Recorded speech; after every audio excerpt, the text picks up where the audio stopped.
Deep in the rain-dark forests outside Port Angeles, retired Navy SEAL Eli Turner had learned to live with quiet. Then one stormy night, a German shepherd appeared at his cabin door, carrying a wounded puppy in her mouth while another shivered at her side. Eli thought he was saving 3 lost dogs. He was wrong. Cold rain moved through the forests outside Port Angeles with the steady patience of something that had all night to finish its work, sliding down cedar bark, tapping the tin shed roof, and turning the narrow road to Eli Turner's cabin into black mud. The wind came from the Strait of Juan de Fuca and carried salt under the smell of fur, and every few minutes it pressed against the windows hard enough to make the glass tremble in its frame. Eli sat near the wood stove with one boot unlaced and a mug of coffee cooling beside his knee, listening to the weather the way some men listened to company. He was 40 years old, tall and broad through the shoulders, with dark brown hair cut close, gray eyes that rarely stayed on one thing for long, and a face made older by the habit of keeping too much behind it. The canvas jacket hanging by the door was still damp from his evening check of the fence line. His gray sweater smelled faintly of cedar dust and engine grease. In the corner, half covered by a tarp, rested the ribs of a small wooden boat he had been repairing for 3 months, not because anyone needed it finished, but because slow work gave the day a spine.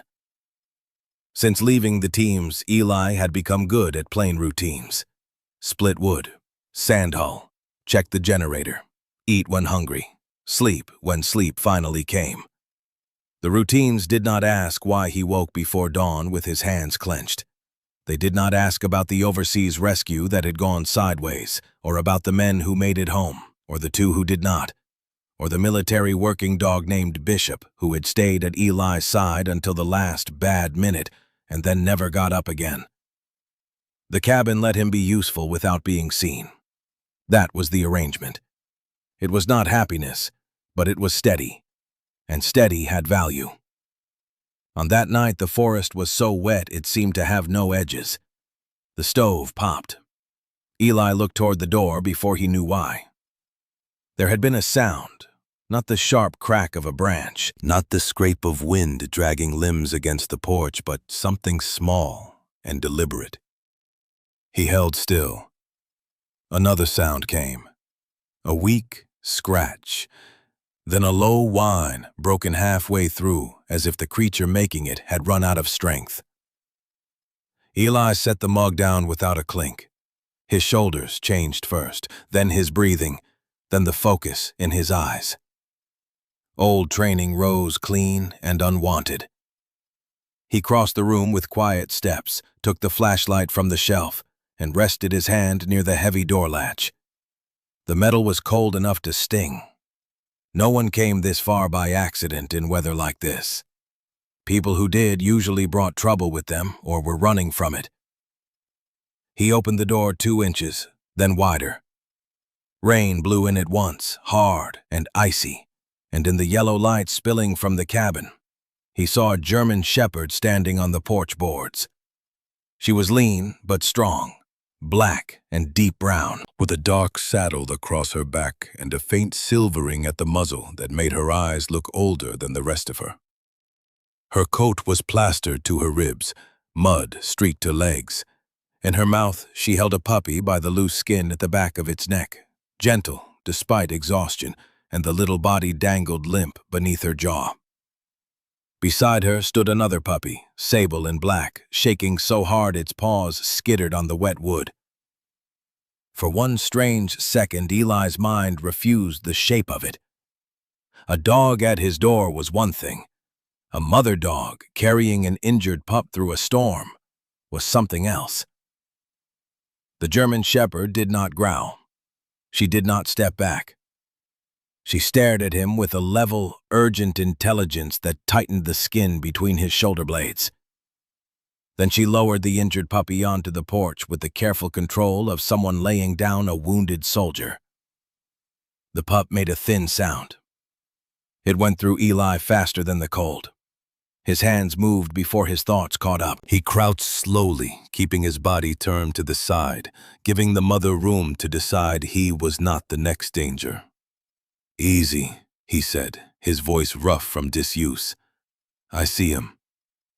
The injured pup was small, maybe 10 weeks old, with sable fur darkened by rain and a black mask around the eyes.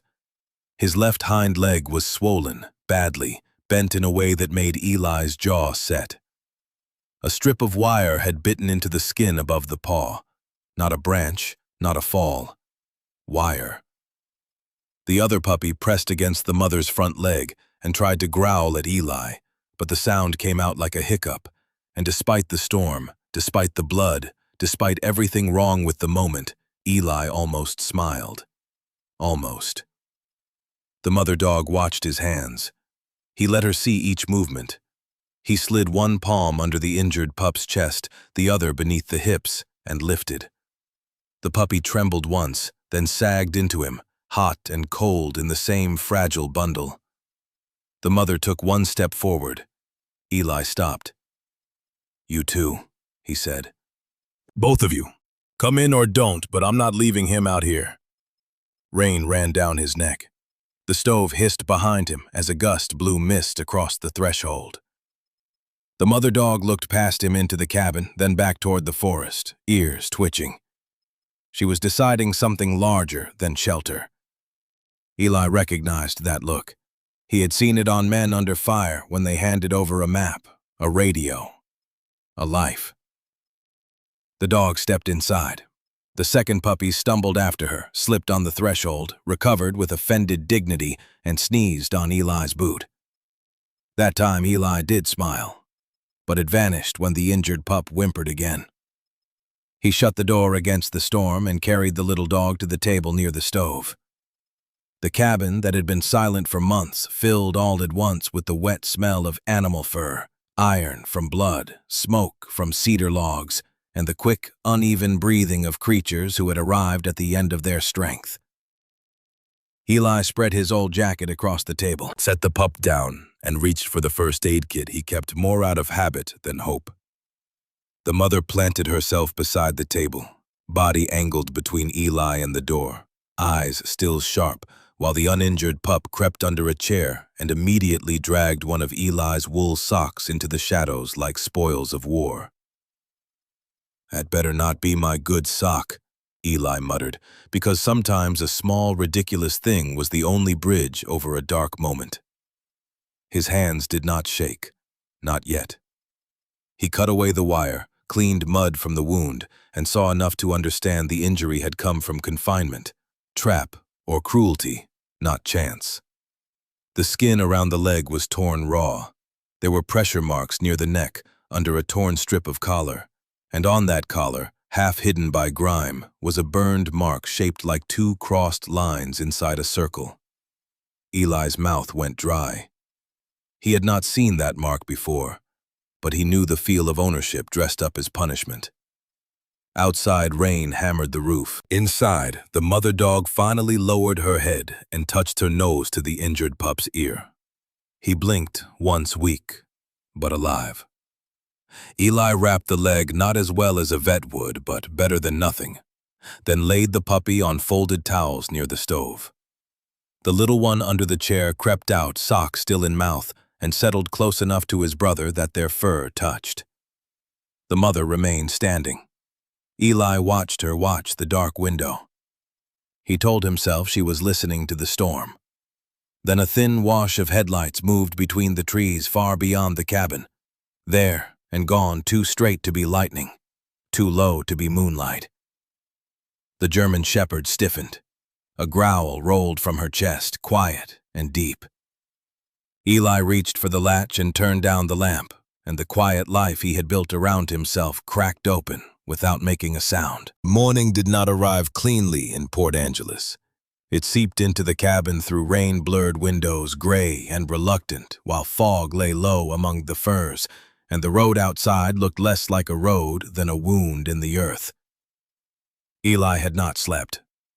He had spent the hours between midnight and dawn moving from stove to table to window, warming towels, checking the injured puppy's breathing, testing the mother dog's patience one slow gesture at a time, and listening for engines that never came close enough to name.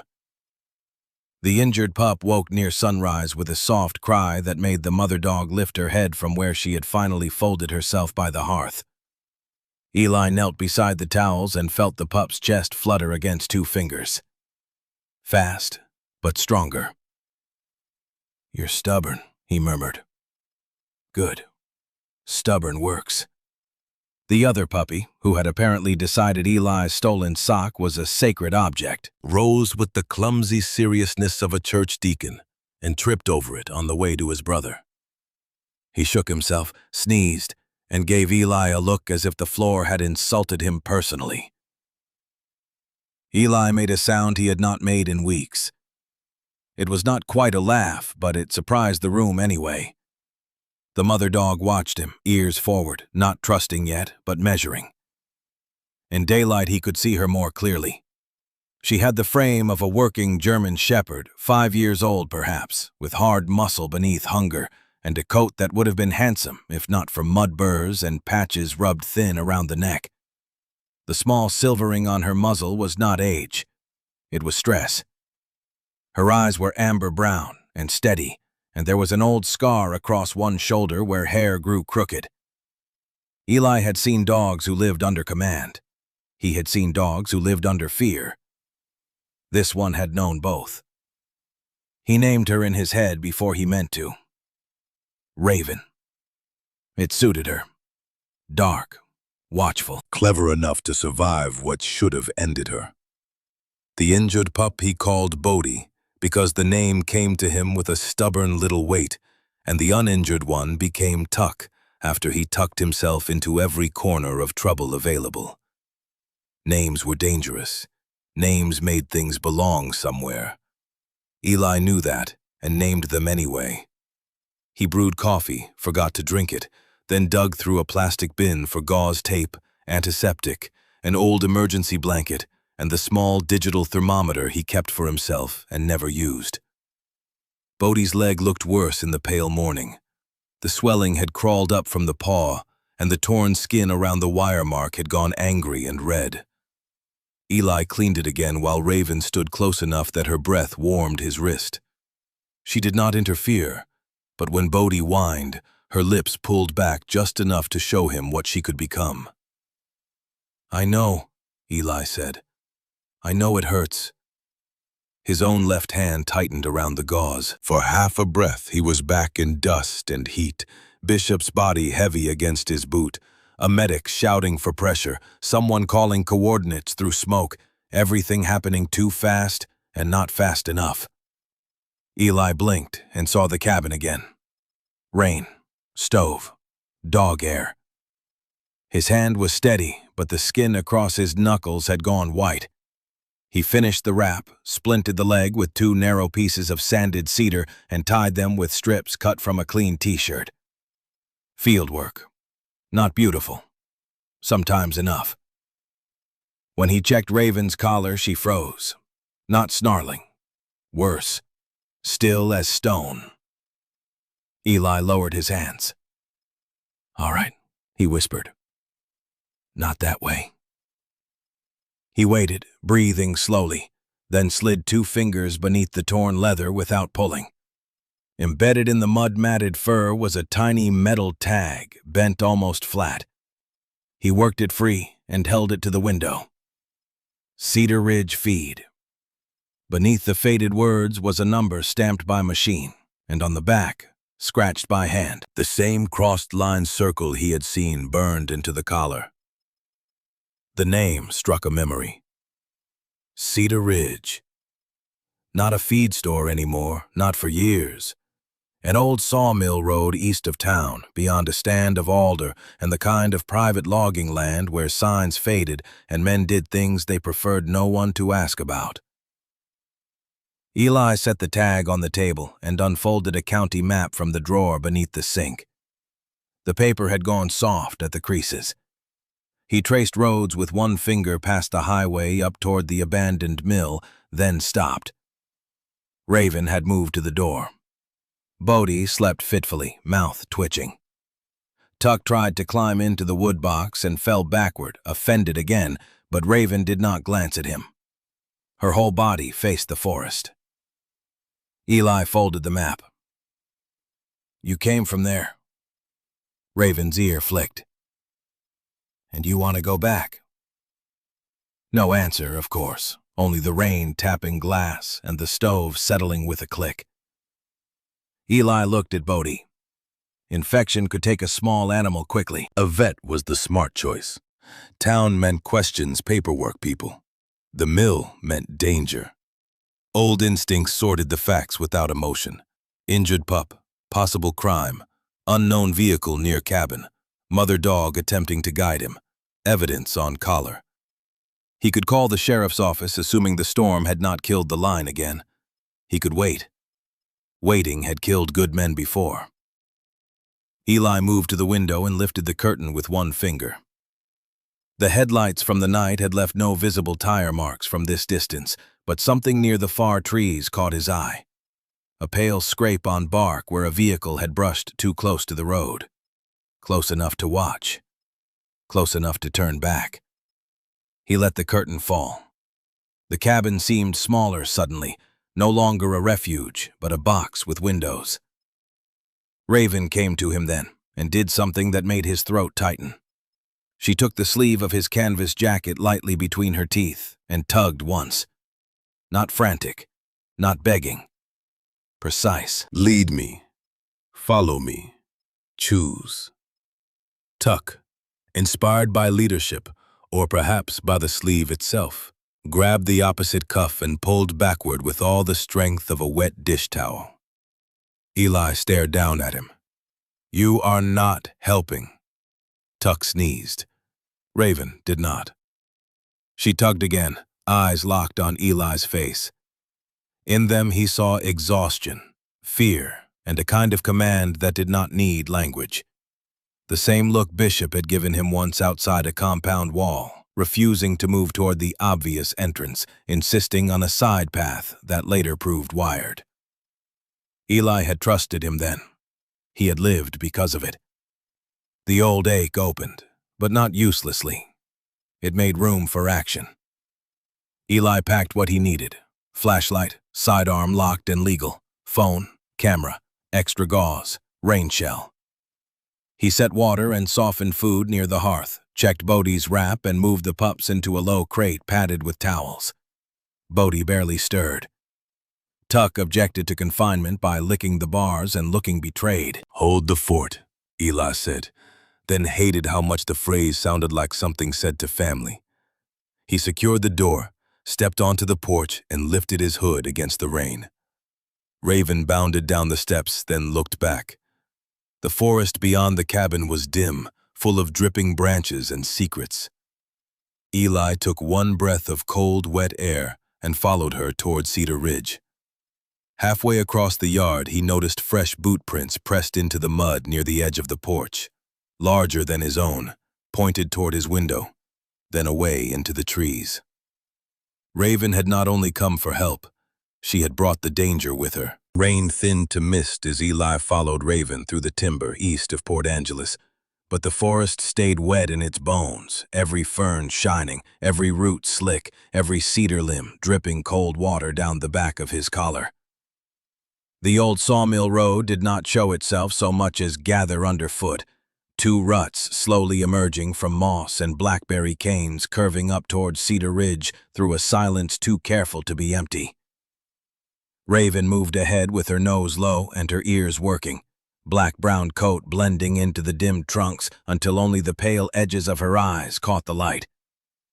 Eli kept several yards behind her, stepping where she stepped when he could, reading the ground when he could not. He had spent years moving through places where the earth told stories if a man had the patience to listen.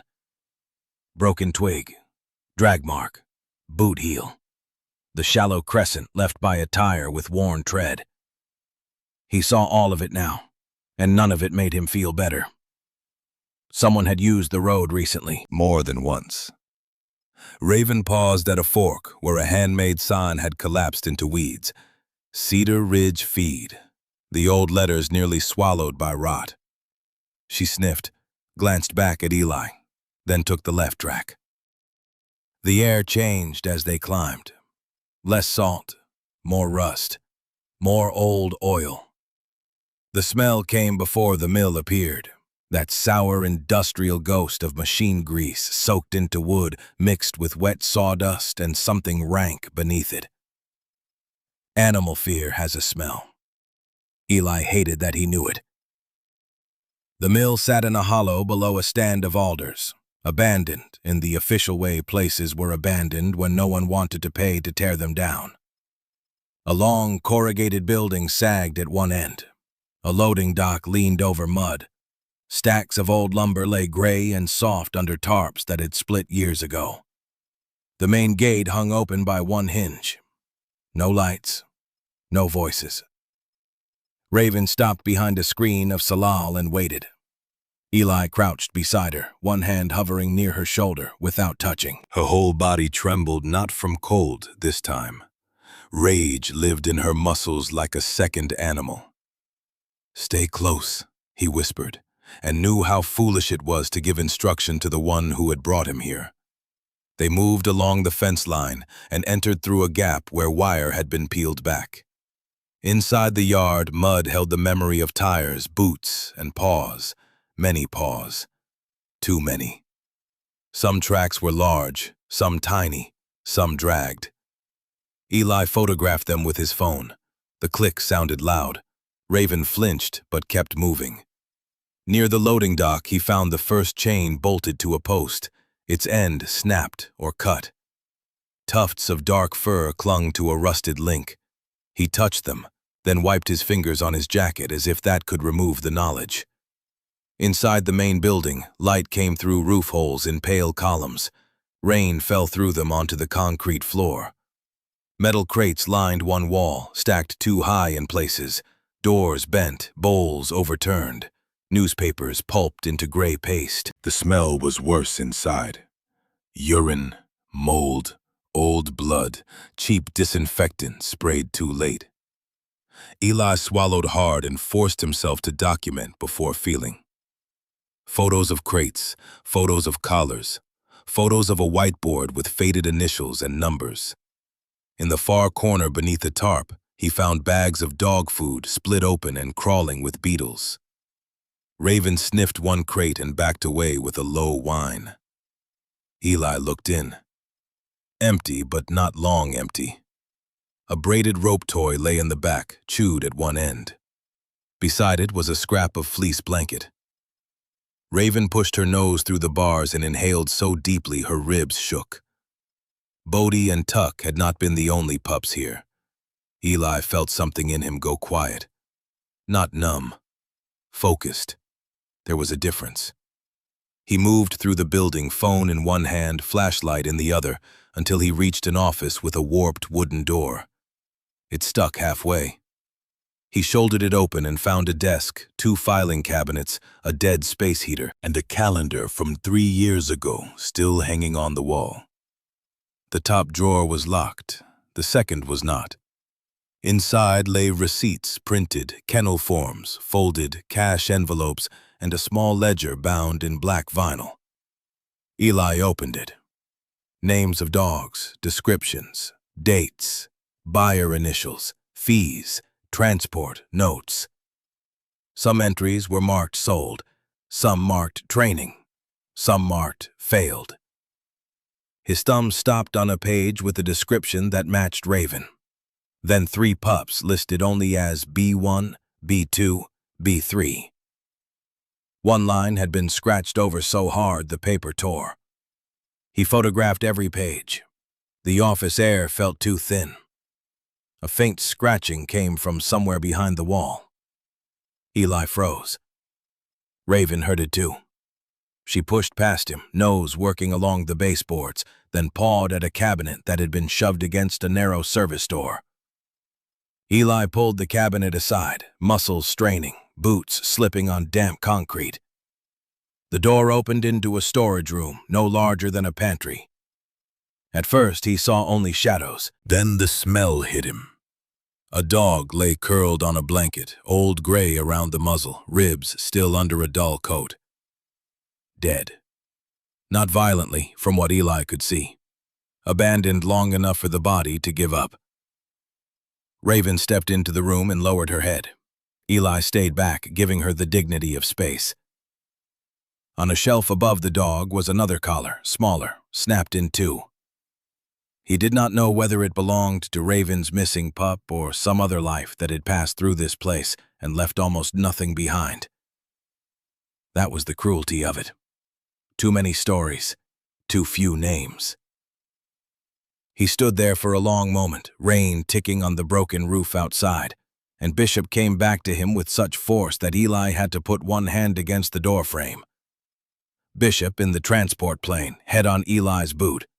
Bishop nosing a child's dropped shoe in a ruined street. Bishop refusing to leave a wounded handler until pulled away.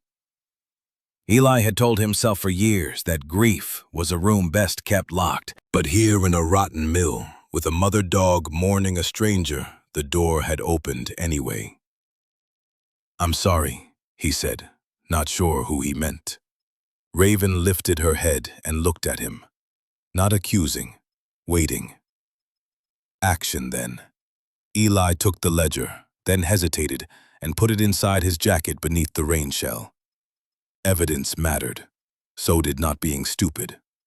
He checked the office again and found a folded map marked with routes toward the port and a small metal tag stamped Cedar Ridge Feed, same as the one from Raven's fur.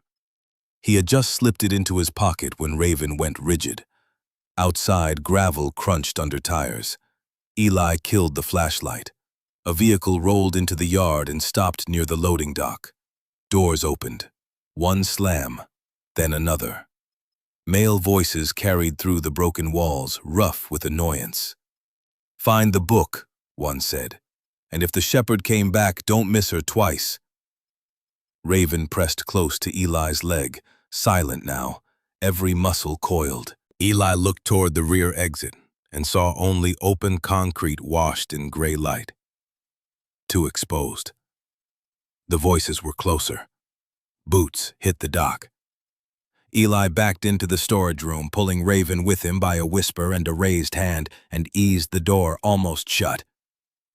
Through the thin crack, he saw two shadows stretch across the office floor, long and dark, coming straight for the desk. By midday, the rain had thickened over Cedar Ridge until the old mill sounded alive with it.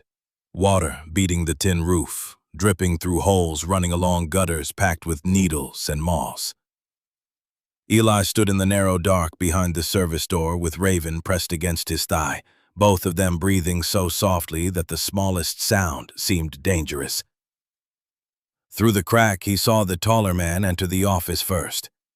He was broad-shouldered, wearing a black raincoat too clean for this place, with sandy hair tucked under a wool cap and a trimmed beard that made his face look almost respectable, until his eyes moved. They moved like hooks, quick, pale, taking inventory. The second man came behind him, thinner, restless, with a narrow face, wet stubble, and hands that kept flexing as if they wanted to close around something. "Desk is open," the thinner one said. "I told you it was open." The taller man did not answer right away. He crossed the office and looked down at the drawer Eli had left pulled out a few inches. "The ledger is gone." 3 words. Flat. The room changed around them. The thin man swore and kicked the desk hard enough to rattle the dead space heater. Raven's chest vibrated with the beginning of a growl. Eli lowered one hand, palm open near her shoulder, not touching, asking. She swallowed the sound. The taller man turned, slowly scanning the office. Travis Kane, Eli thought, though he had not yet heard the name. Men like that often wore calm the way a snake wore skin. Useful. Thin. "The shepherd came back," the restless one said. "I told you she would. Should have put her down when she broke the latch." Travis looked at him then, and the man shut up. "Logan," Travis said, soft enough to be worse than shouting. "You were supposed to check every collar, every crate, every paper. Instead, you lost a mother, 2 pups, and now the one thing that ties shipments together." Logan's jaw worked. She had help, obviously. Travis stepped closer to the service door. Eli felt Raven lean forward. Not fear now. Recognition. Hatred sharpened her whole body. Eli kept his breathing even and shifted his weight to the balls of his feet. If Travis opened the door, Eli would have 1 second, maybe less, to decide what kind of day this became. But Travis stopped short, distracted by something on the floor. A muddy print. Eli's boot. Travis crouched and touched it with 2 fingers. "Local," he said. "Not sheriff. Too careful." Logan moved to the window, peering out at the yard. "Hunter." Travis smiled without warmth. A hunter would have taken the dog and called himself lucky. This one took pictures. Eli's phone felt heavy in his pocket. The 2 men searched the office rough and fast. File drawers scraped, paper tore. Logan came near the service door once, close enough that Eli saw the dirt beneath his nails. Raven's lips lifted. Eli's hand hovered, ready to close around her collar if she lunged. Then Travis called from the desk and Logan stepped away. "If she took the pups toward town, we find her before the vet sees them," Travis said. "If someone has the book, we find him before he understands it." "What if he already does?" Logan asked. Travis looked toward the woods through the broken window. "Then he should have stayed out of hungry men's business." They left 5 minutes later, but Eli waited 15 before moving. Old habits. Departures lied. He listened until the engine faded down the road and the rain swallowed it. Only then did he ease the door open. Raven shot into the office, nose to the floor, then to the window, then back to Eli. She wanted pursuit. So did he. His hands were steady, but a familiar heat had started behind his ribs, the kind that made the world narrow and simple. Target. Threat. Remove. He closed his eyes once. Bodie was in the cabin. Tuck, too. Injured. Vulnerable. Waiting for him to be smarter than his anger. "We go home," he said. Raven stared at him as if the order offended every working bone in her body. "I know." He photographed the office again, including the muddy print he had left and the empty drawer Travis had noticed, then wiped the most obvious track near the desk with an old rag. The ledger stayed under his jacket. As they slipped out through the fence, Eli spotted fresh tire marks leading away from the mill. One rear tire underinflated from the way the rut dragged soft at the edge. He memorized it. Details saved lives. Details also convicted men if they survived long enough to reach the right hands. The journey back to the cabin felt longer.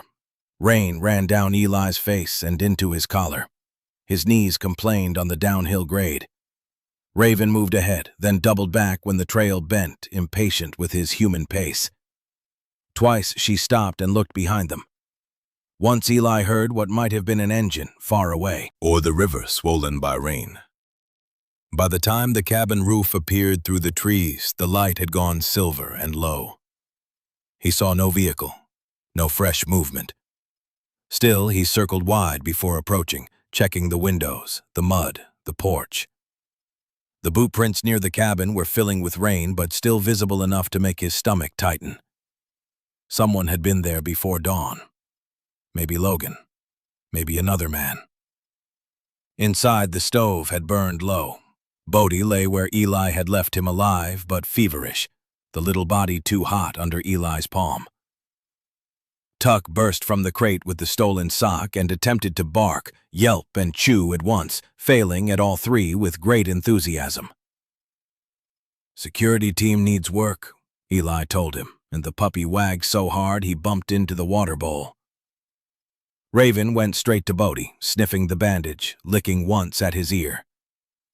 Eli set fresh wood in the stove and pulled the ledger from his jacket. He spread it on the table beside the coffee he had never finished and began reading more carefully.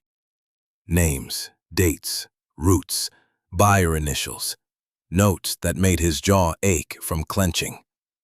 Fight stock, breeding female, pup held, failed, moved to port. The cruelty was not random. It had bookkeeping. That somehow made it worse. Near the back of the ledger, he found a page torn halfway out. Raven's description again. Black saddle, silver muzzle, strong drive, 3 male pups. One line read, "Retained by TK, pending test."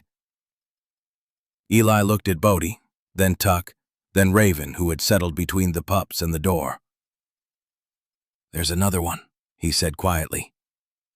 Raven's ears lifted. The cabin seemed to draw one breath with them. Before Eli could read further, headlights flashed across the wall. Close this time. Slow. Not passing. Tuck scrambled behind the chair. Raven stood. Bodie whimpered in his sleep. Eli slid the ledger into the drawer beneath the sink, put his phone in his back pocket, and crossed to the door as a firm knock struck the wood. Not desperate. Not polite. Certain. Eli opened the door only as far as the chain allowed. Travis Kane stood on the porch with rain shining on his black coat and a courteous smile set carefully in place. Logan waited 2 steps behind him, eyes already searching the room past Eli's shoulder. "Afternoon," Travis said. "Sorry to bother you. We lost some dogs in the storm, and I believe you may have something that belongs to me." Behind Eli, Raven growled once, low and deadly, and Travis's smile sharpened as if he had found exactly what he came for. Night settled early over the road outside Eli's cabin, heavy with rain and the salt, cold breath of the water beyond the trees, while the porch boards still held the memory of Travis Kane's boots. Eli had closed the door after the men left, slid the bolt, set a chair beneath the knob, though he knew a chair stopped no one determined, and stood for several seconds with his hand flat against the wood. Travis had played the part well. Concerned owner, frustrated businessman, man with papers somewhere who had every right to reclaim property. Eli had listened through the chain while Raven stood behind him like a drawn blade, while Logan shifted his weight and watched the window, while Bodie burned with fever near the stove. The conversation had been short. Eli said he had found injured dogs and would take them to a veterinarian. Travis said that would be unnecessary. Eli said pain made necessity clear. Travis asked if Eli lived alone. Eli smiled then, not because anything was funny, but because some threats deserved no food. "Not tonight," he had said. Travis had looked past him to Raven, then down at Tuck, who chose that moment to emerge with Eli's sock in his mouth and glare at the visitors with the courage of a damp biscuit. Logan laughed once. Raven lunged half a step and the laugh died. Travis left with a final warning wrapped in politeness. In these woods, accidents happen quietly. Now the cabin felt marked. The air inside had the charged stillness that comes before glass breaks. Eli moved through the room without hurry. Hurry made noise. Hurry left things behind. He packed gauze, the ledger, protein bars, a bottle of water, 2 towels, a flashlight, and the old emergency blanket. He checked the phone. 1 bar came and went like a shy ghost. Not enough to send the photos. Not enough to call. He would need town. He would need people, which annoyed him almost as much as needing help. Bodie lifted his head when Eli approached, eyes cloudy with fever, and made a small sound that was neither bark nor whine. Eli crouched beside him and let the pup smell his fingers. "I know, little man. We are moving." Tuck tried to climb into the pack. Raven watched from the door, reading him with unsettling accuracy. "You understand this better than most people," Eli said to her. She blinked slowly, which he took as either agreement or judgment. He wrapped Bodie in a towel and secured him against his chest with a makeshift sling made from a canvas duffel strap. The puppy's heat soaked through his sweater. Tuck objected to being carried, then objected more loudly when set down, then decided walking was his original idea. Raven waited until Eli turned down the lamp. For a moment the cabin lay in soft amber darkness. The boat ribs in the corner curved like the bones of something unfinished. Eli looked at the room he had built around absence. The chair by the stove, the shelf of spare parts, the single mug near the sink. It had protected him by asking nothing, but it had also made him smaller, one quiet day at a time. He opened the back door instead of the front, stepped into rain, and led them into the trees. The route to town was 8 miles by the road and longer by the old footpath Abby Keller had once mentioned over a fence line back when Eli had still been new enough to the area that neighbors tried to know him. Abby lived near the last bend before the county road, a retired diner owner with white hair usually trapped under a red-knit cap and a manner that treated privacy as something to respect right up until it got a person killed. Eli had avoided her invitations to supper with the disciplined evasions of a man trained in escape. Now he found himself hoping she had not gone to bed. The forest at night was close, and wet branches brushing his shoulders, mud sucking at his boots. Bodie shivered against him despite the towel. Raven moved ahead, then back, then ahead again, frustrated by the slow human and the wobbling puppy who insisted on investigating every puddle as if one might contain answers. "Tuck," Eli whispered, after the pup stepped into a fern hollow and vanished up to his ears. Tuck emerged wearing leaves, very pleased with himself. Eli would have laughed if he had not heard an engine behind them, far off, on the main road, then gone. They cut through a stand of hemlock and reached the old logging track that led toward Abby's place. A porch light burned through the rain ahead.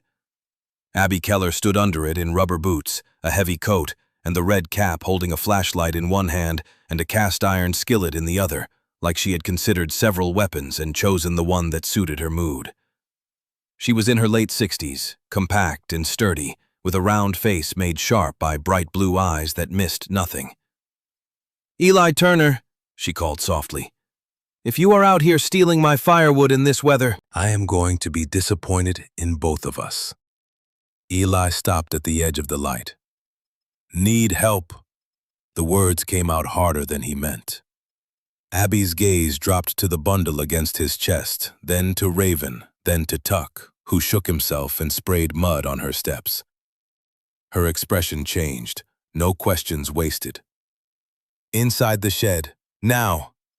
She did not bring them into the house, which Eli appreciated. Instead, she opened the heated back room of a workshop that smelled of cedar shavings, coffee, and old diner grease. Bodie went onto a folded quilt on a workbench. Abby took one look at the leg and muttered something unchurch-like. "That from a snare? Wire. Maybe crate damage." "Men."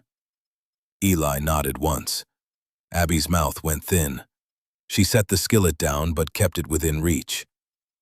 "Black truck been up Cedar Ridge twice this month. I told Hannah Price it was trouble, but trouble with paperwork wears nice shoes and gets believed longer. Can you call her?" If the line cooperates. Storm knocked half the county sideways. She handed him a thermos of coffee and a towel without asking if he wanted either.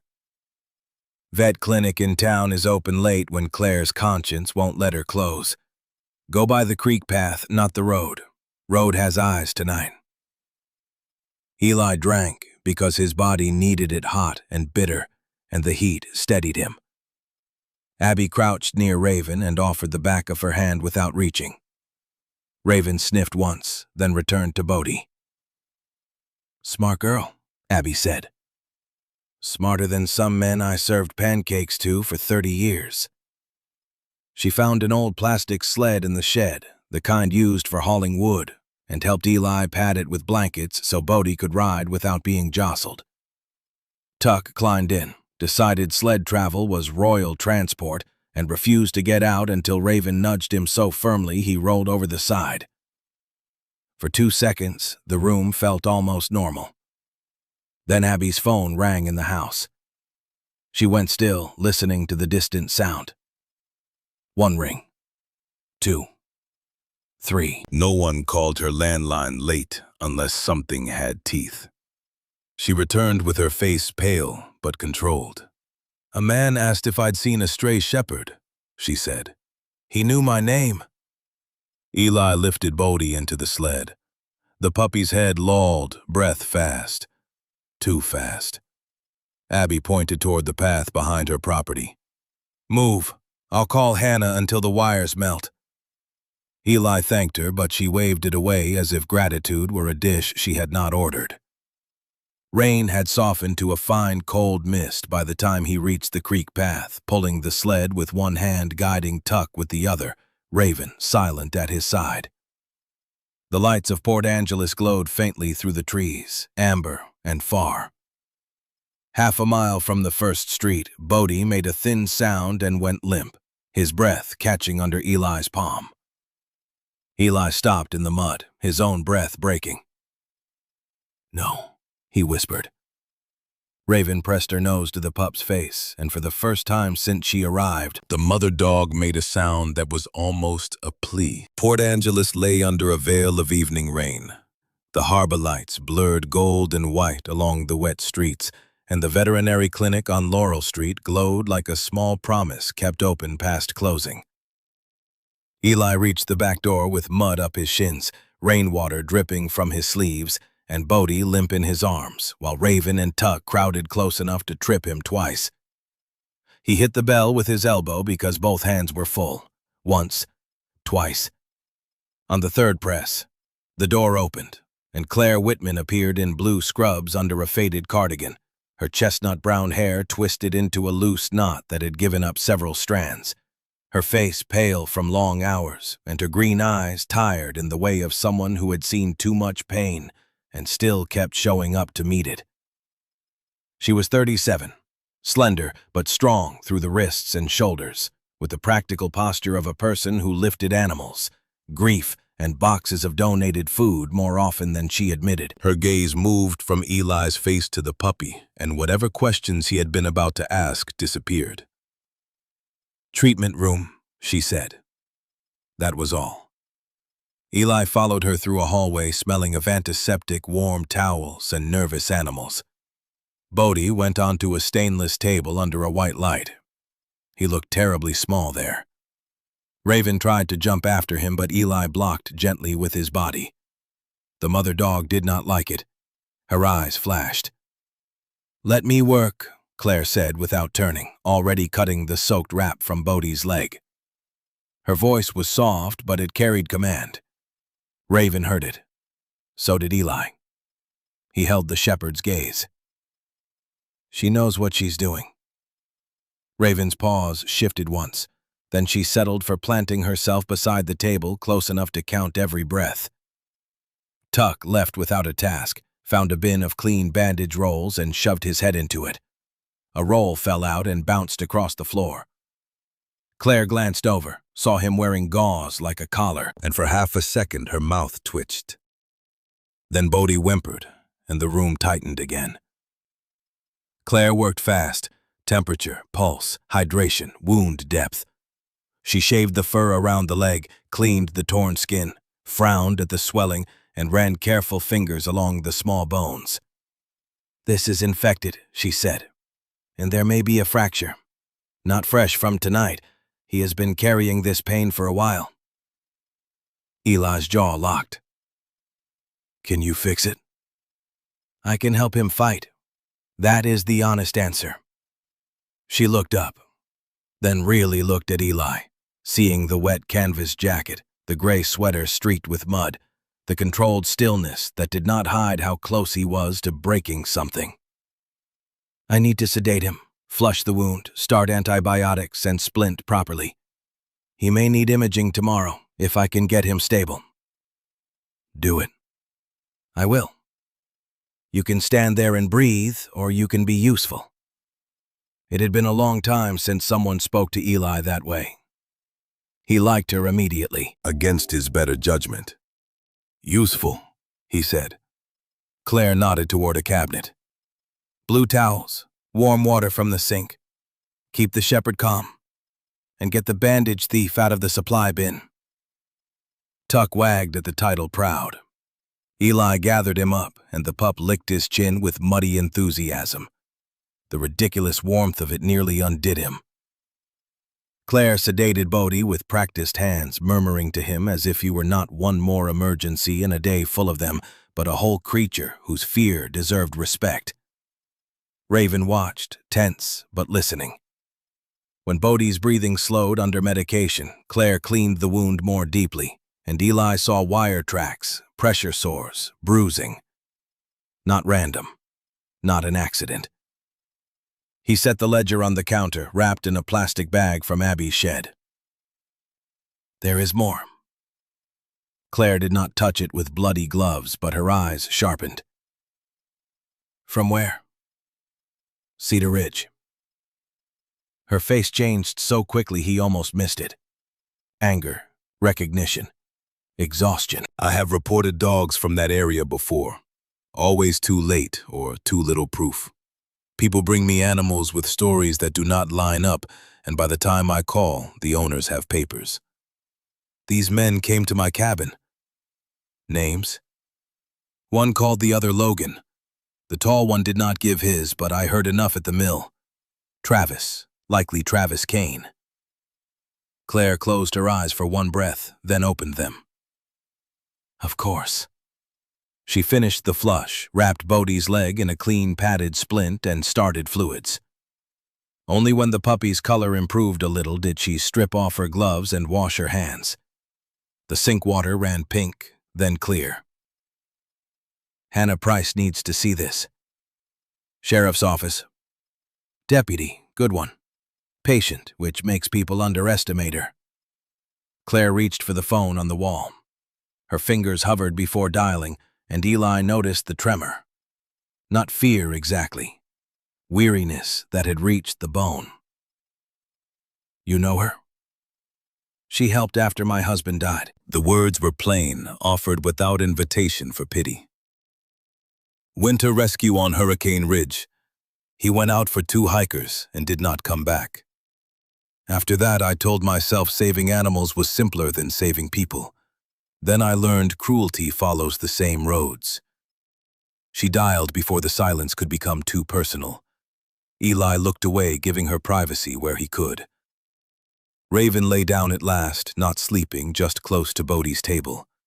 Tuck curled against Raven's tail and gnawed a strip of gauze he had stolen during negotiations. Claire saw and pointed at him.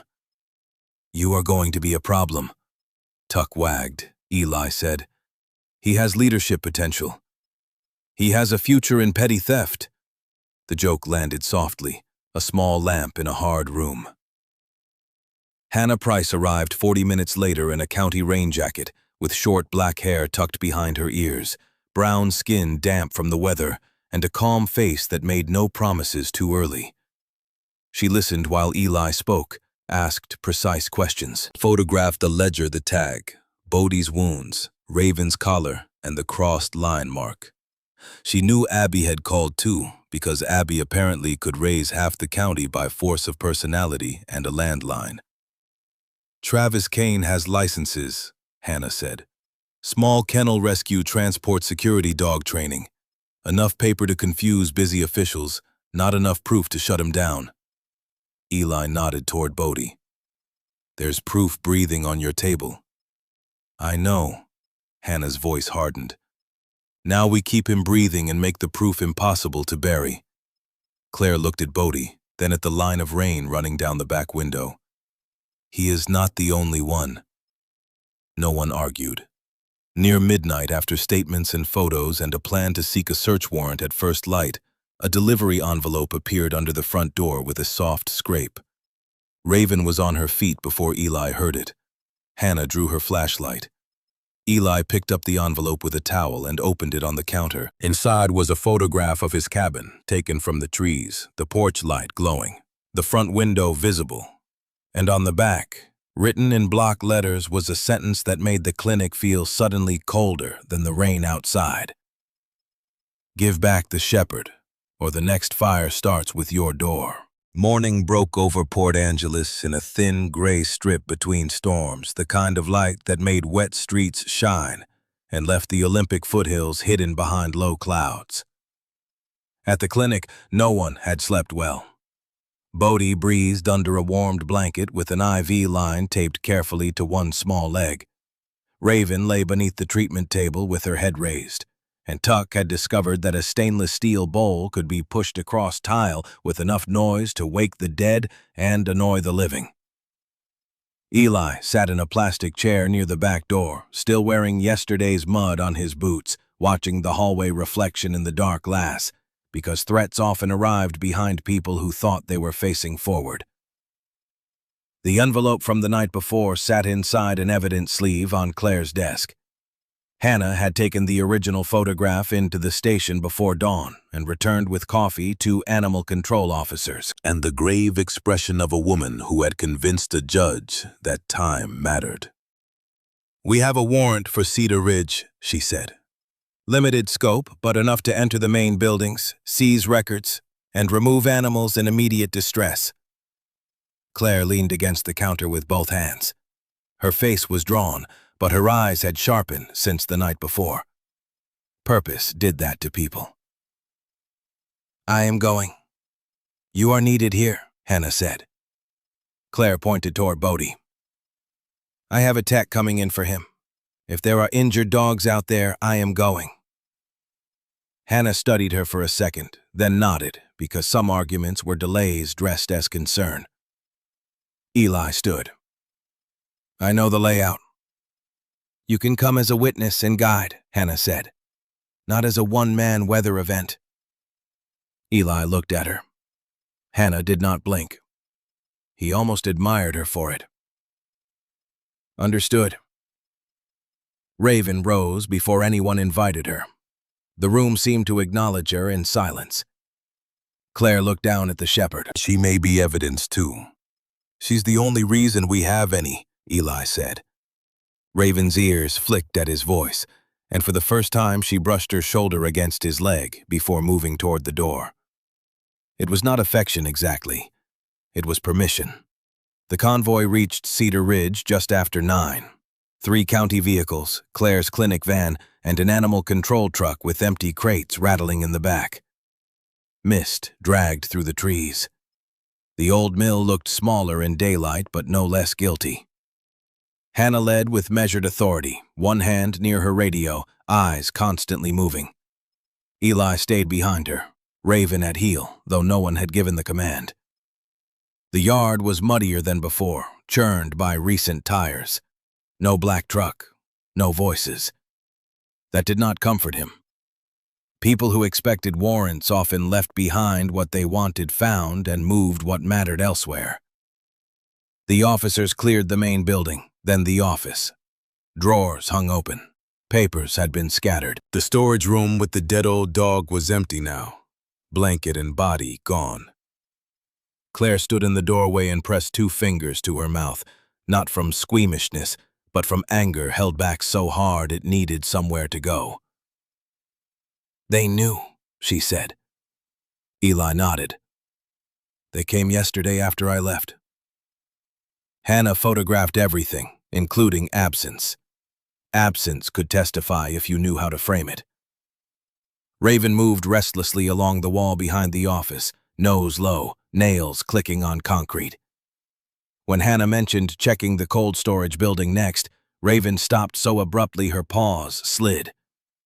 A sound came from her throat, not quite a bark, not quite a cry. Eli followed her gaze to a rusted walk-in freezer set behind the mill, the kind once used for storing bait or meat for logging camp crews. Its door was chained.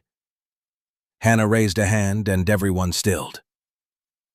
"Cut it," she told animal control. The bolt cutters snapped through the chain with a crack that bounced off the buildings. The door did not open at first. Swollen seal, rusted hinge. 2 officers pulled together. A gust of air came out damp, sour, and cold as a cellar. Not running. Not for years. Inside were bags, broken pallets, and a false wall made from plywood. Raven pushed past Eli, ignoring his sharp whisper, and pawed at the plywood with desperate force. From behind it came a faint sound, a scrape, then a whine. Claire shoved forward. "Move that wall." They did. Behind it was a narrow stair going down. Darkness waited below, thick with the smell of unwashed bodies, fear, and old straw. Eli descended with Hannah, flashlight beam steady in his hand. Halfway down, the first dog barked, raw and hoarse. Then another. Then the hidden room erupted in the broken music of animals who had learned not to hope, but could not stop hoping entirely. Crates lined the walls. German shepherds, mixed breeds, a hound with one torn ear, two young Malinois pressed together in terror, a brown mutt so thin its eyes looked too large for its skull. Some barked, some cowered, one simply stared. Claire came down behind them and made a sound that was almost prayer. Then she got to work. The next 2 hours became motion. Clip locks, open crate, check muzzle, check gums, blanket, water, lift, carry, repeat. Raven moved among the crates with uncanny restraint, sniffing, touching noses through bars, pausing longest at a small empty enclosure in the back corner. Its latch had fresh scratches. A strip of sable fur clung to the wire. Raven inhaled it, and then turned to Eli with a look that struck harder than any accusation. Another pup. Her third.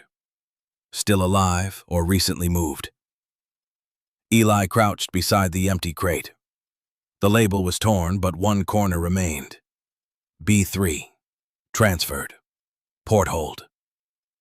His stomach tightened. Port. The ledger route. Not over.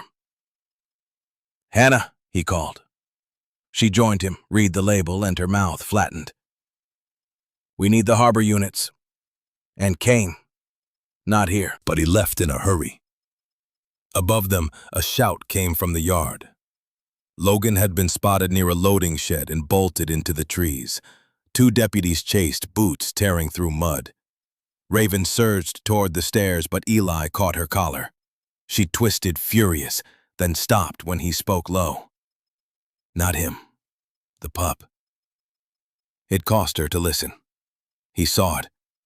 The search ended with Logan gone, a truck abandoned, and enough rescued dogs to fill every crate they had brought.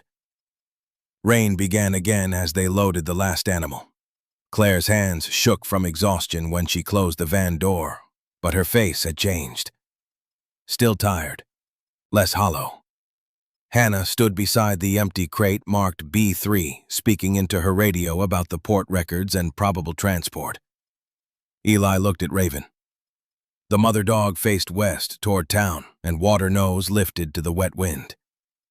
Somewhere beyond the trees, her missing puppy was moving farther away, and every minute they spent catching up was a minute Travis Kane still owned. Rain returned to Port Angeles by late afternoon, soft at first, and then insistent drumming on the clinic roof, while every spare corner of Claire Whitman's building filled with the breathing, shifting, uncertain life rescued from Cedar Ridge. The waiting room held wire crates lined with towels. The surgery prep area held the 2 terrified Malinois. The laundry room held a hound who refused to stop leaning against whoever stood closest, as if contact itself were medicine. The clinic smelled of antiseptic, wet fur, boiled chicken coffee gone bitter, and the particular metallic edge of stress. Claire moved from patient to patient with a clipboard tucked under one arm and dark half-moons under her eyes, speaking softly, checking wounds, marking medication times with tape because the computers had chosen that day to be dramatic and slow. Eli followed wherever hands were needed.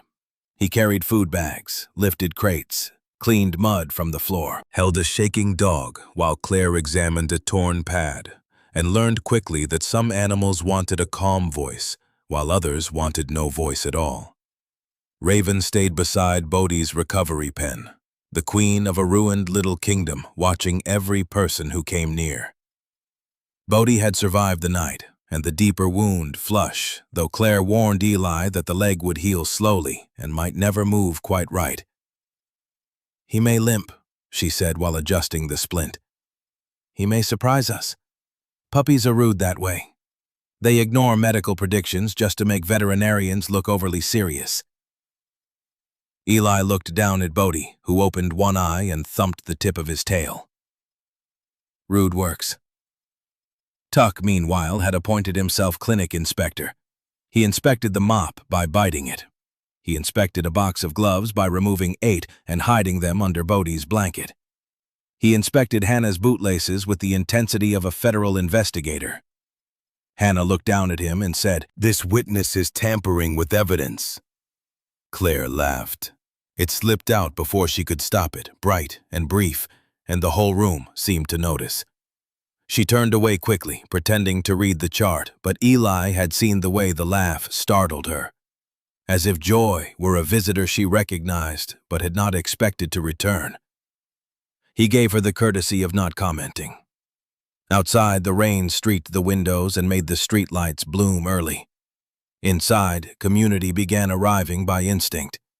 Abby Keller came first with a casserole, a stack of old blankets, and the fierce energy of a woman who had decided retirement was mostly a scheduling suggestion.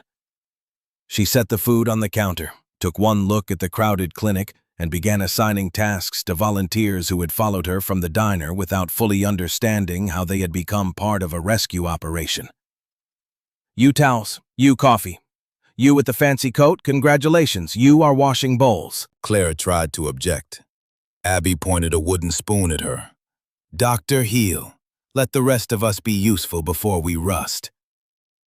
Eli watched people work around one another with clumsy kindness. A fisherman brought spare tarps. A teacher brought old fleece blankets. A teenage boy with orange hair sat cross-legged outside a crate for 20 minutes, reading aloud from a comic book until a frightened shepherd mix stopped shaking. The room did not become peaceful. It became alive. That was different. Eli felt it moving under his ribs, uncomfortable and warm. He had thought silence meant safety. Maybe sometimes it only meant no one knew where to find you. Hannah sat up at Claire's desk, building the case with phone calls, scanned records, and the ledger pages Eli had taken from the mill. "Kane has transport paperwork under 3 business names," she told them. "Rescue transfers, security dog trials, breed evaluations. He moves animals across county lines, looking official enough that busy people wave him through." Claire rubbed her forehead. "And the ones who fail?" No one answered because the rescued dogs had already answered in their bodies. Hannah looked at Eli. "Logan's truck had port access receipts. If Kane has the missing pup, he may try to move him tonight." Raven lifted her head at the word pup, though no one knew what part she understood. Mothers understood tone. Maybe that was enough. Eli stepped outside to call Abby's number from the back alley where reception was better. The rain was cold against his face, and the alley smelled of wet cardboard and diesel. No answer at Abby's house. He tried again. Nothing. When he returned, Abby was near the coffee pot talking to a volunteer, and his tension eased a notch. Then she turned and caught his expression. "What?" "I called your place." "I am standing right here, sweetheart. Unless you wanted to compliment my curtains, that can wait." Phone rang through. Abby frowned. Line's been acting odd. Before Eli could answer, the clinic's back security monitor flickered. Claire had installed the cameras after drug seekers broke in years earlier looking for medication, and they usually displayed a boring view of garbage bins and a chain-link fence. Now the image showed the fence moving. A gloved hand appeared through the gap, then bolt cutters. Eli felt the room narrow. Raven was already standing, hackles raised, a growl gathering like thunder under the floor. On the screen, Logan Voss squeezed through the cut fence, hood up, face half hidden, carrying a duffel bag and moving toward the rear door. Hannah reached for her radio. Eli held up one hand. "How many exits?" Claire answered instantly. "Front, rear, side exam room, basement stairs to alley. Get the volunteers and dogs away from the back." "Eli." Her voice carried warning, fear, and a request not to become the kind of man who handled everything alone. He heard it. "Cameras on. Recording." "Good." Hannah spoke low into the radio, requesting units without lights until close. Eli turned off the rear hallway lights and guided Claire, Abby, and 2 volunteers into the front area with the most fragile dogs. Raven stayed with him. That was not negotiable in her mind, and he did not waste time pretending otherwise. Tuck tried to follow, but Abby scooped him up. "Absolutely not, tiny deputy." Tuck licked her chin. In the dim hallway, Eli positioned himself just beyond the rear door out of the camera's view, where Logan would step into light from the treatment room. His pulse slowed. Not calm. Controlled. The old machine inside him woke, but this time it did not own the whole room. Behind him were Bodie, Raven, Claire, the dogs, people who had shown up with blankets and coffee because suffering had knocked and they had opened. That mattered. The rear lock clicked. Logan pushed the door inward, inch by inch. He smelled of rain and cigarettes.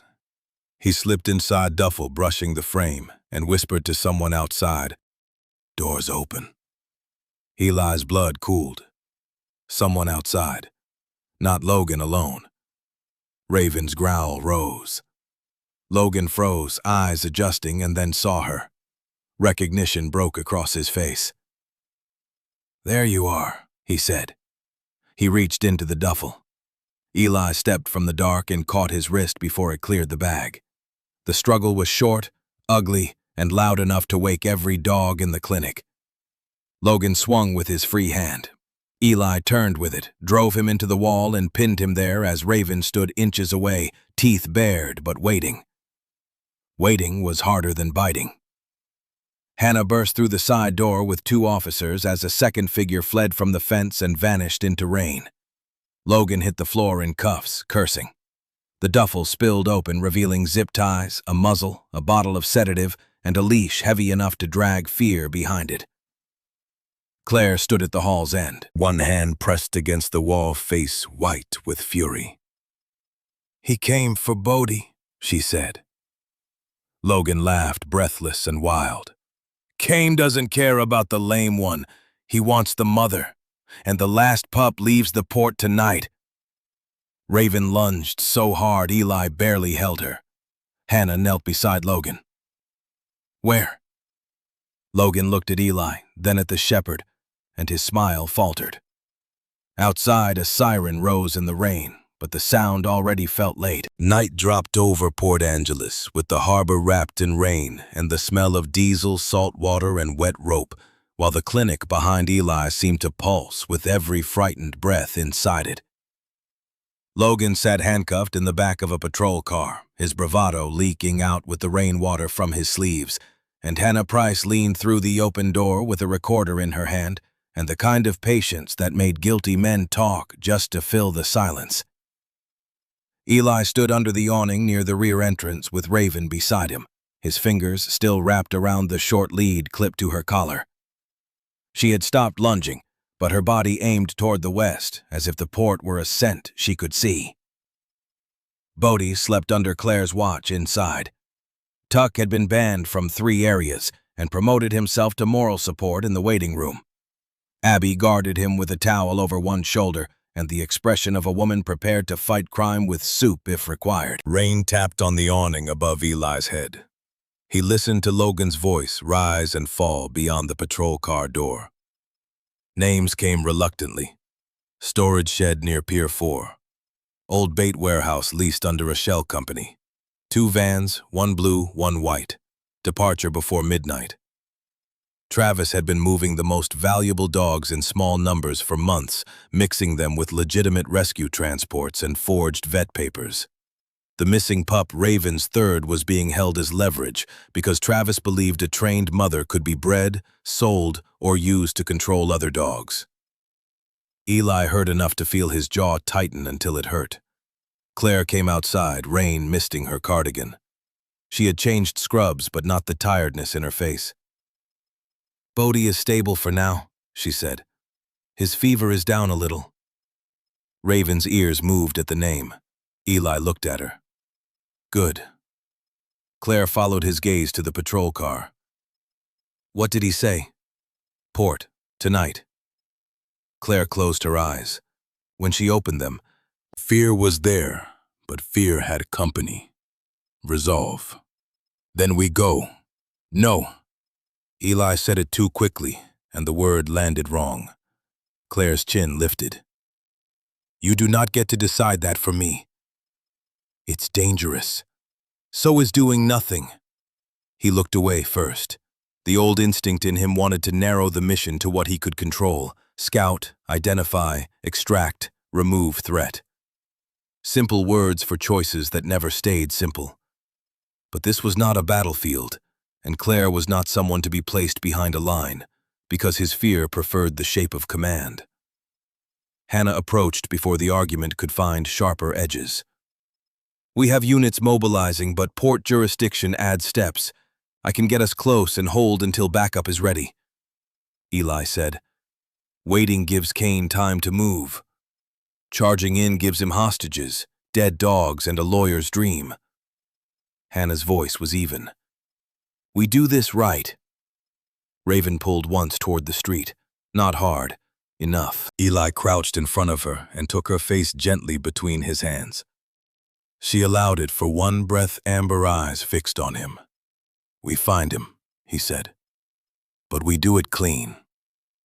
Her gaze did not soften, but she stopped pulling. That felt like trust, or the beginning of it. They left the clinic under a plan that would have made Eli impatient years earlier, and grateful now. Hannah drove an unmarked county SUV. Eli rode in the passenger seat, Raven in the cargo area behind him, silent except for the occasional shift of claws. Claire followed in the clinic van with medical supplies and one animal control officer. 2 patrol units staged several blocks back without lights. Abby stayed at the clinic, though she threatened to come if anyone forgot to update her, which Hannah accepted as a credible threat. The port was a world of dark shapes and wet metal. Container stacks rose like walls. Sodium lights burned halos in the rain. Forklifts slept under tarps. The water slapped pilings with a hollow, patient sound. Hannah parked near a maintenance building, and the small team moved on foot toward Pier 4. Eli could feel the place under his boots, slick pavement gravel puddles hiding oil rainbows. Raven's nose worked constantly, pulling scent from wet air. Twice she angled away from the obvious route, and twice Eli followed, trusting her over maps. Claire carried a medical bag against her hip, breathing hard but steady. I forgot how much I hate running in rain, she whispered. We are walking. That is your opinion. Eli almost smiled. Ahead, the old bait warehouse sat low and windowless, except for a broken pane patched with plastic. A white van backed toward the loading door, engine idling. A blue van sat 20 yards away. 2 men moved crates under Travis Kane's direction. Travis wore the same black raincoat, hood down, now hair wet, face calm, as if loading suffering into vans were an errand. Hannah raised her radio and spoke quietly. Backup began moving. Eli scanned. 2 exits visible, 1 side door, 1 roll-up bay. Crates stacked near the van. He could hear dogs inside, muffled and frightened. Raven heard one sound above the others. She surged forward so suddenly the leads snapped taut. From inside the warehouse came a high, thin cry. A puppy. Raven's whole body changed. Eli planted his boots. Raven, wait. She trembled violently, fighting herself harder than she fought him. Claire's hand landed lightly on Eli's arm. That's hers. I know. Hannah looked toward the road, calculating backup time. Travis shouted at one of the men to hurry. A crate slipped. A dog yelped. Raven broke. Not because she was disobedient, Eli understood in the instant it happened, but because there are sounds a mother cannot be trained to ignore. The lead burned through his glove as she lunged from cover toward the warehouse. Eli moved with her because letting go was worse. "Hannah," he hissed, and then the night tore open. A man near the van saw Raven and yelled. Travis spun, eyes locking first on the dog, then on Eli. For one naked second, surprise cracked his calm. Then he reached into his coat. Eli shoved Raven behind a stack of pallets as Hannah shouted police and the port erupted in motion. Red and blue lights bloomed against wet container walls. Men ran. Dogs barked. Claire dropped to her knees behind cover, medical bag clutched close, face pale but present. Eli saw Travis bolt toward the side door, not the van, and knew why when a second puppy cry came from beneath the pier, away from the warehouse. Decoy, or contingency. Raven heard it too. She looked at Eli, no longer pulling, asking, now pleading without sound. Hannah and the officers moved on the warehouse.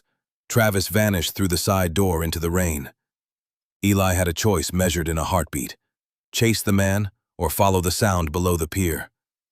He chose the cry, and Raven leapt down the slick wooden steps beside him into darkness under the harbor, where water slapped the pilings and something small was whimpering inside a locked shipping crate. Under the pier at Port Angeles, rain became a different creature, dripping through planks above in thin, cold lines while harbor water slapped the pilings below with a hollow sound that seemed to come from inside the earth.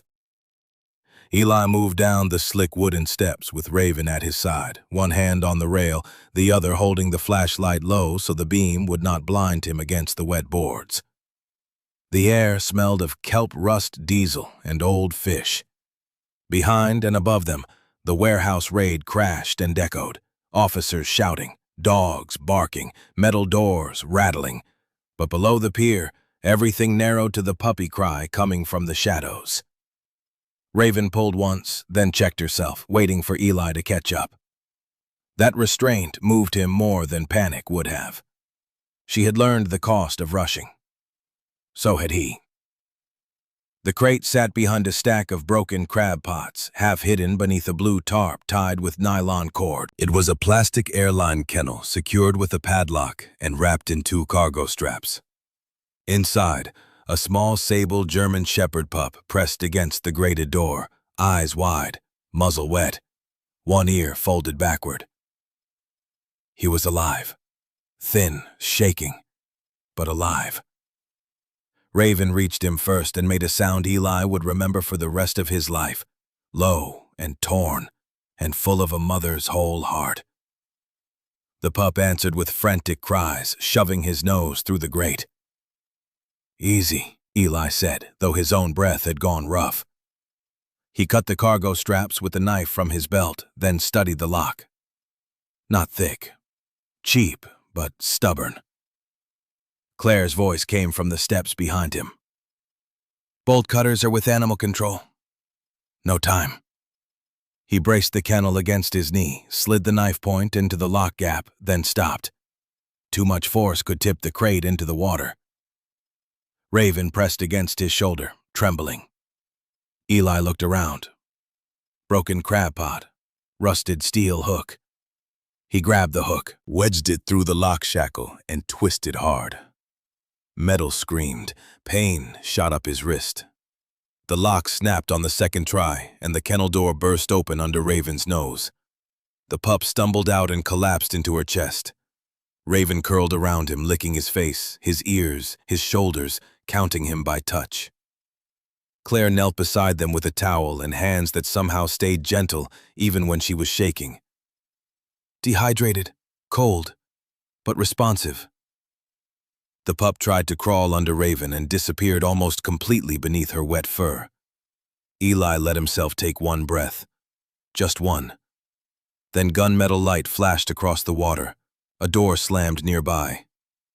Travis Kane came around the lower walkway from the service stairs, a pistol in one hand, and his calm stripped down to something raw and ugly. His raincoat hung open. Blood marked his cheek where someone or something had caught him above the jaw. "Step away from the dog," he said. Claire froze. Raven turned, body instantly between Travis and the pup. Eli rose slowly, placing himself half a step in front of Claire, but not blocking Raven. "It's over." Travis laughed once. "Men like you always say that when they have no idea how many hands are in the machine."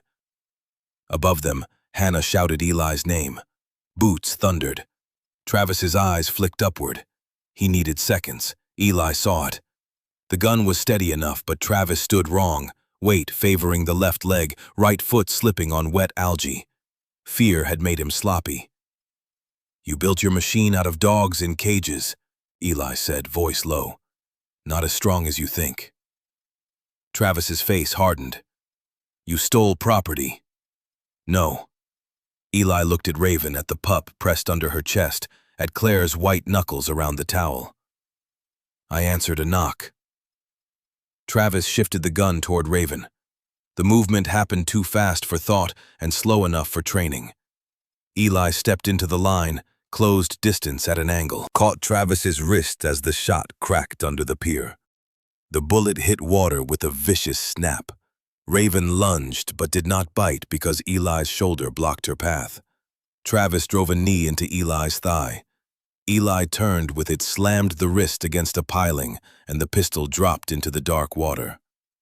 The fight became breathwood rain and the old disciplined economy of surviving without becoming the thing you hated. Travis swung hard. Eli took part of it on the cheek, tasted blood, and drove him backward. Travis slipped. His heel went off the walkway. For a second, Eli held him by the front of the raincoat while the harbor churned below. There it was, the terrible, clean simplicity. Let go. Accidents happen quietly. Travis's own words returned with the rain. Eli's hand tightened. Then Claire said, "Eli." Not loud, not pleading. Just his name offered like a rope thrown across a gap. Eli dragged Travis back onto the walkway and pinned him face down as Hannah and two officers reached them with weapons drawn. "Do not move," Hannah ordered, and Travis, seeing the math at last, went still. The cuffs clicked around his wrists. That sound felt smaller than Eli expected. No thunder, no music, just metal closing. Claire exhaled shakily and turned back to Raven's pup. Raven had not moved from her sheltering crouch. Her eyes stayed on Travis until officers hauled him toward the stairs. Even then, she did not chase. She lowered her head and nudged the pup closer to Claire's towel. Above, the raid had ended with crates opened, men detained, records seized, and dogs loaded into warm vans. The white van contained forged health certificates, transport logs, cash, and microchip scanners. The blue van held 5 dogs who would have disappeared before dawn if Logan had not talked and Raven had not refused to give up. Hannah stood under the pier with rain dripping from her chin and looked at Eli's bleeding cheek. "You disobeyed my perimeter. Raven disobeyed it first." Hannah looked at the shepherd, then at the rescued pup. "Hard to argue with results. I will still complain in the report." Claire wrapped the pup and lifted him carefully. He was lighter than he should have been, all bones, wet fur, and furious little heartbeat. Raven pressed close as they climbed back to the pier level. At the top, officers and volunteers parted for the mother dog and her last pup, as if something sacred were passing through the rain. Eli walked behind them, limping now, wrist throbbing, cheek stinging but strangely clear. The old mission voice in his head, the one that used to count losses before blessings, had gone quiet for once. Not gone forever. He was not foolish enough to believe that. But quiet. At the clinic van, Tuck's muffled bark sounded from a crate Abby had insisted on bringing because she claimed morale required him. Bodie slept at the clinic, fighting his own battle. Raven put her nose against the rescued pup's face, then looked up at Eli. Her eyes were exhausted, rain-bright, and steady. For the first time, he saw no command in them, no demand, only recognition. They had followed the cry into darkness and come back with life in their hands. As Hannah read Travis Kane his rights near the flashing lights, an animal control officer approached Eli with a clipboard and a cautious expression. "I know this is not the moment," the officer said, "but legal custody of the shepherd and pups may be complicated until the court sorts ownership." Eli stared at him, then at Raven. Bodie, absent but present in every decision. Tuck barking like a tiny siren in the van, and the rescued pup shivering against Claire. The storm had ended one chase and opened another. Quieter, and maybe harder. Paper could become a cage too. The days after the harbor raid were brighter, but not yet warm, and Port Angeles wore the tired look of a town that had discovered something ugly under its own floorboards and did not quite know where to put its eyes. Rain came and went. Sunlight appeared in pale pieces on the clinic windows, then vanished behind the clouds over the Olympic foothills. Inside Claire Whitman's building, recovery became work measured in small things. A rescued hound eating half a bowl of food, a frightened shepherd mix allowing a leash to touch her collar, Bodie standing for 3 seconds on his padded splint before sitting down hard with a sigh that sounded far too old for his body. Eli learned the rhythm of the place because leaving felt wrong. He slept on the waiting room couch, badly woke before dawn, cleaned crates, walked dogs who would walk, sat near dogs who would not, and took instruction from Claire with the solemn obedience of a recruit. Tuck helped by stealing latex gloves, paper towels, one deputy's pen, and a biscuit from Abby's coat pocket. Abby declared him a public menace and then fed him another biscuit when she thought no one was watching. Raven stayed where the family needed her most, dividing herself between Bodie, Tuck, and the third pup whom Claire had nicknamed Harbor until someone chose better. The name stuck because everyone was too tired to argue and because he had been found under the pier with the sea knocking below him. Harbor was smaller than his brothers, quieter too, with watchful eyes that followed Raven constantly. The first time he slept with his head across Bodie's shoulder and Tuck sprawled upside down beside them, Raven stood over the three of them for nearly an hour before her knees folded and sleep took her sitting up. Eli saw it and felt an ache that was not sadness exactly. It was respect. Mothers were soldiers of a different country. Hannah Price came and went with files under one arm, her phone always ringing, her calm stretched thin but intact. Travis Kane's operation proved larger than the mill, larger than the port, larger than anyone wanted to admit.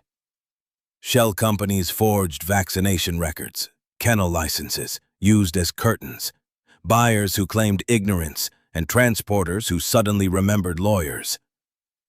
Logan Voss gave statements when it benefited him and lied when habit took over. The ledger Eli had taken from Cedar Ridge became a key piece, matched with the van documents and Claire's medical reports. Still, the legal question around Raven and the pups turned into a knot. On paper, Travis's company had held possession. Before that, the dogs had belonged to someone else, though the records were incomplete.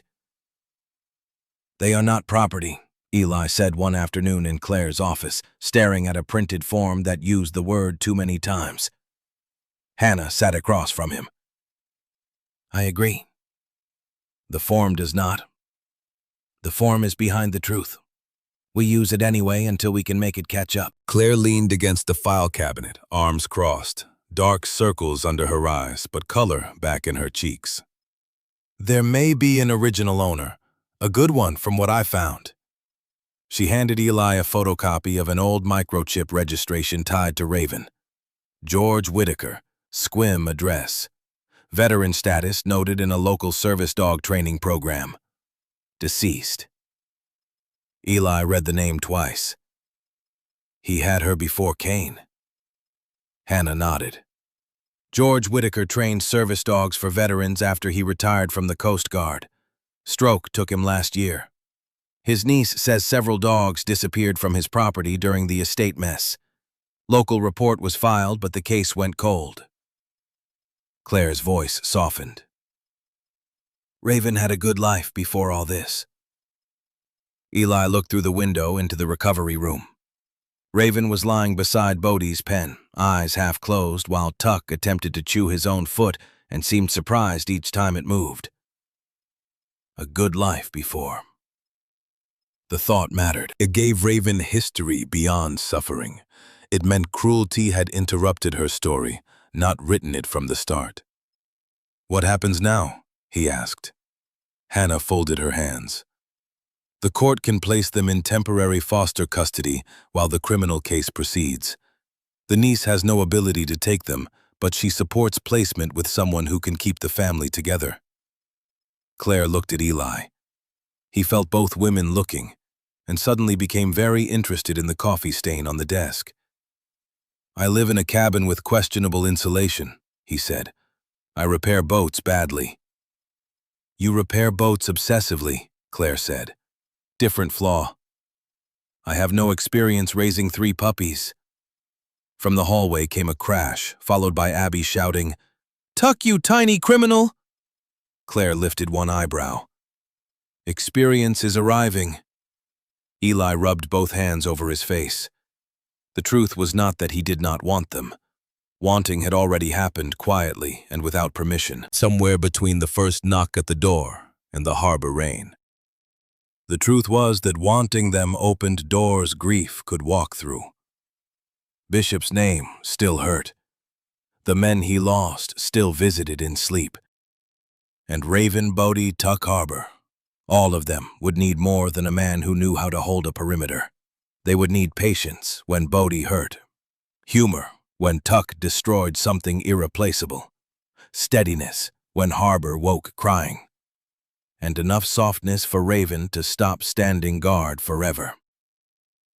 "I am not sure I know how to be that," he said.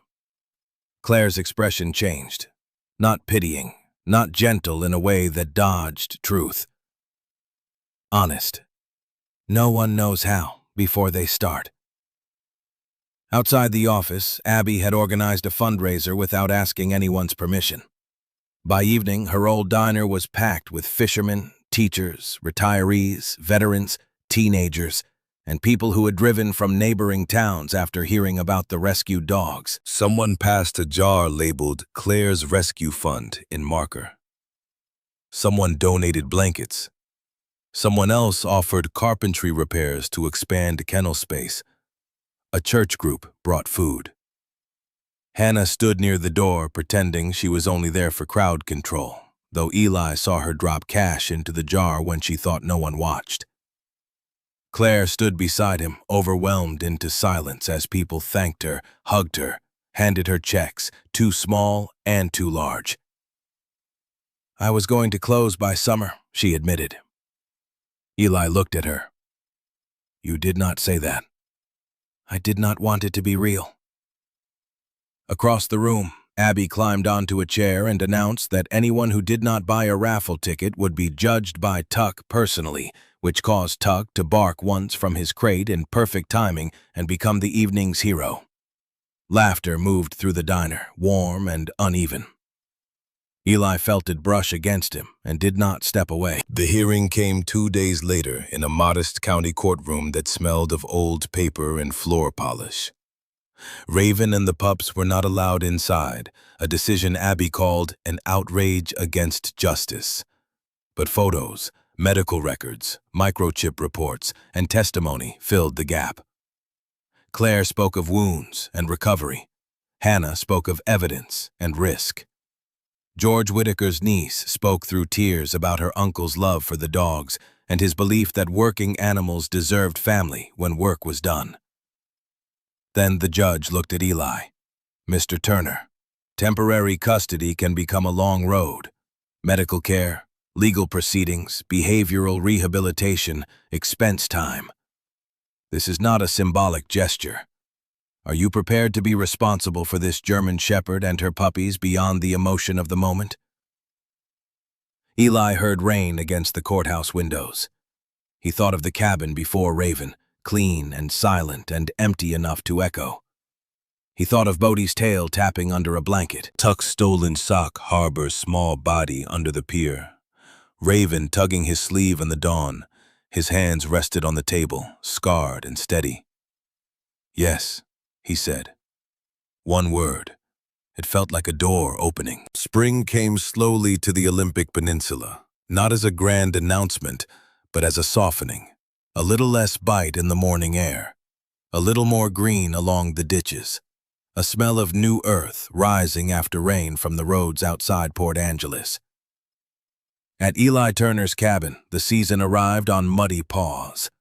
The court order had started as temporary custody, then became permanent adoption after the criminal case made ownership clear enough for mercy to have room. Travis Kane sat in county jail awaiting trial, his licenses suspended, his accounts frozen, his careful paperwork now turned inside out by Hannah's investigation. Logan Voss had traded names for leniency and discovered that even useful cowards still had to answer for what they had done. The rescued dogs from Cedar Ridge spread into foster homes, rehabilitation programs, and in several cases, the patient lapse of people who had sworn they were only helping for a week. Claire's clinic did not close. Abby's fundraiser became a monthly event, then a volunteer network, then a small rescue fund with a real ledger, the honest kind. And Hannah somehow found herself on the advisory board after insisting she did not have time for one more responsibility. Eli brought Raven, Bodie, Tuck, and Harbor home on a clear afternoon when clouds broke over the water and sunlight lay across the cabin porch like something offered. He had spent 3 days preparing the place with the seriousness of a man planning a landing. Baby gates, though there were no babies. Rubber mats for Bodie's footing. Extra bowls. A low ramp to the porch. A fenced run reinforced twice because Raven inspected it with the critical eye of a contractor who had seen poor workmanship. Tuck found the basket of clean towels within 4 minutes and dragged one proudly through the mud. Harbor followed him, then stopped halfway and looked back for permission from Raven, who ignored the towel crime because she was busy sniffing every corner of the cabin. Bodie came last, moving carefully on his healing leg splint. Lighter now, step uneven, but determined. Eli knelt at the threshold and waited. The pup sniffed the wood, lifted his sore paw, set it down, then crossed inside on his own. Eli's throat tightened so suddenly he had to look at the stove. "Good work," he said, and his voice came out quiet. Bodie wagged once, as if he had expected nothing less. The cabin changed in ways no one could miss. There were scratches near the back door. A line of towels hung constantly by the stove. Dog food occupied the shelf where Eli once kept spare boat varnish. Tuck developed a passion for hiding socks in places that suggested strategy beyond his years. Harbor, shy at first, grew bold in small increments, stealing courage from his brothers and returning it with interest. Bodie limped, yes, but he learned to run in short, crooked bursts across the wet grass, ears flapping, then stop and look back at Eli as if inviting applause. Eli gave it every time. Raven changed more slowly. For weeks, she slept facing the door. Then one night, Eli woke in the chair beside the stove with a book unopened on his chest and realized she was asleep on her side paws, twitching back, turned toward the room, her 3 pups piled against her belly. Trust did not arrive with speeches. It arrived as an unguarded nap.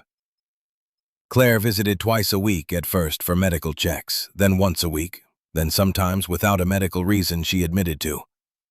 She brought supplies, stayed for coffee, corrected Eli's bandage technique with a severity that made Bodie look betrayed on his behalf, and laughed when Tuck tried to climb into her medical bag. Her laughter became less surprising. Eli learned the shape of it. Bright when Abby said something outrageous. Quiet when Harbor leaned against her shoe. Sudden when Eli confessed he had labeled the treat jars like equipment bins. Their conversations grew in the spaces between tasks. She told him more about her husband, not all at once, but in pieces she could carry. He told her about Bishop one evening while rain moved softly over the roof and Raven slept nearby. He expected the telling to break something open. It did, but not in the way he feared. The memory hurt, then settled. Claire did not try to fix it. She put one hand over his on the table and let silence do a kinder job than advice. Summer edged closer. Hannah stopped by with updates on the case and pretended not to enjoy when Tuck greeted her with a stolen glove. Abby arrived every Friday with dog biscuits she claimed were experimental, though all experiments seemed to involve peanut butter and an alarming lack of measurement. The cabin that once held one mug now held many. The boat in the corner finally got finished because Eli found he wanted to take it onto the water, not to disappear, but to come back. On the first warm evening of June, he stood on the porch with Claire beside him, Raven lying at their feet, Harbor tucked against her side, Tuck wrestling a pine cone into submission, and Bodie limping across the grass after a moth with total faith in his own athletic greatness. The sun lowered over the distant water, turning the strait silver. Eli watched Bodie stumble, recover, and keep going. That was the whole lesson, maybe. Not that wounds vanished. Not that fear politely left when love arrived. Wounds changed the gate. Fear checked the door. But life could still run crooked and brave toward whatever light remained. Claire leaned against the railing.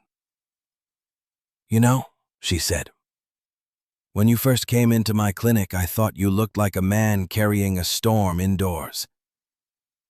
Eli looked at the yard where Tuck had lost to the pine cone and was now pretending he meant to roll downhill.